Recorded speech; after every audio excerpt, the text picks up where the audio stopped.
കഴിഞ്ഞ ദിവസം വീഡിയോയിൽ ഞാൻ പറഞ്ഞിട്ടുണ്ടായിരുന്നു ഞാൻ ഇപ്പം എൻ്റെ വീട്ടിലല്ല, അമ്മിനിക്കാട് താത്താൻ്റെ ഇവിടെയാണ്. അപ്പം എടുത്തൊരു വീഡിയോ ഇട്ടത്. കാര്യം ഇപ്പം ഞാൻ വീട്ടിൽ എത്തിയിട്ട് 2 ദിവസമായി, പക്ഷേ വീഡിയോ എഡിറ്റ് ചെയ്യുന്നത് ഇപ്പോഴാട്ടോ. അതായത് ഈ വീഡിയോ എഡിറ്റ് ചെയ്യാനുള്ള ഒരു മടിയുണ്ട്, അങ്ങനെ വെച്ചിരിക്കുന്നു കേട്ടോ. എൻ്റെ അടുത്തിരിക്കുന്നത് ഞങ്ങൾ ഇവിടെ വന്നപ്പോൾ കമ്പനി ആയതാട്ടോ. മേലത്തെ റൂമത്തെ കുട്ടിയാണ്. രണ്ടാളും ഒരേ സ്വഭാവക്കാരെ പോലെ ആയതുകൊണ്ട് കണ്ട പടം ഞങ്ങൾ വേഗം കമ്പനി ആയിട്ടോ. പിന്നെ അവിടുന്ന് ഇങ്ങോട്ട് എൻ്റെ വീട്ടിലേക്ക് വരുവോളം ഞങ്ങളൊപ്പം തന്നെയായിരുന്നു. കാര്യോളിനേക്കാളും 3-4 വയസ്സിന് ഇളയതാട്ടോ. പിന്നെ ഫ്രണ്ട്ഷിപ്പിന് കണ്ണും മൂക്കും വയസ്സൊന്നും ഇല്ലാന്നല്ലേ, അതുകൊണ്ട് വലിയ കുഴപ്പമൊന്നുമില്ല. വീഡിയോ ആയിട്ട് ബന്ധമില്ലാത്ത കുറെ കാര്യങ്ങൾ ഇപ്പൊ പറഞ്ഞില്ലേ, ഇനി കുറച്ച് വീഡിയോ ആയിട്ട് ബന്ധമുള്ള കാര്യങ്ങൾ പറയാം. ബൈ ദ ബൈ, അങ്ങനെ താത്താന്റെ അവിടെ നിന്നപ്പോൾ ഞങ്ങൾ ചെറുതായിട്ടൊന്ന് പുറത്തേക്ക് പോയതാട്ടോ. പുറത്ത് മീൻസ് നമ്മുടെ ജെമിനി സർക്കസ് ഇല്ലേ, അതൊന്ന് കാണാച്ചിട്ട് പോയതാട്ടോ. ഞാൻ ആദ്യമായിട്ടാട്ടോ ഈ സർക്കസ് ഒക്കെ നേരിട്ട് കാണുന്നത്. പിന്നെ ഒക്കെ കഴിഞ്ഞ് തിരിച്ചു വരുമ്പോ ഒരു തെളിവിന് വേണ്ടിയിട്ട് ഇവരൊക്കെ ഒന്ന് കണ്ടിട്ട് പോന്നു. ഈ വായും പൊളിച്ചിരിക്കണ സാധനം ഉണ്ടല്ലോ, അതിനിങ്ങനെ കാണുമ്പോലെ ഇല്ലാട്ടോ, നേരിട്ട് കാണുമ്പോ എന്തോ പോലെയാണ്. പിന്നെ അതാ ഈ കാണുന്ന സാധനത്തിൽ കയറണം എന്നൊക്കെ ഉണ്ടായിരുന്നു, പക്ഷെ അതിനൊത്ത പ്രായം അല്ലാത്തോണ്ട് കേറ്റൂല. പിന്നെ അതാ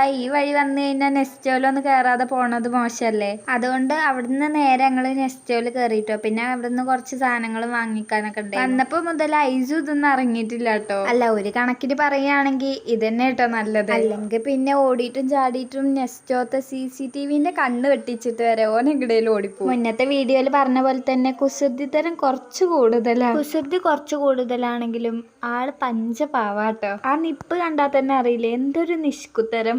പിന്നെ പുറത്തിറക്കിക്കാണെങ്കിൽ നെസ്റ്റോത്തെ മുഴുവൻ സാധനങ്ങളും എനിക്ക് വേണ്ടി വരും കേട്ടോ. പിന്നെ വാഷ്റൂമിൽ പോന്നപ്പോഴത്തെ അവസ്ഥ കേട്ടോ ഇത്. 2 കുട്ടികളും പാടെ കയ്യൊക്കെ ഉണക്കി കളിക്കുക. അതൊക്കെ കഴിഞ്ഞ് നേരെ വീട്ടിൽ പോയി. അപ്പം അത്രേ ഉള്ളൂ. ശരി, ബൈ.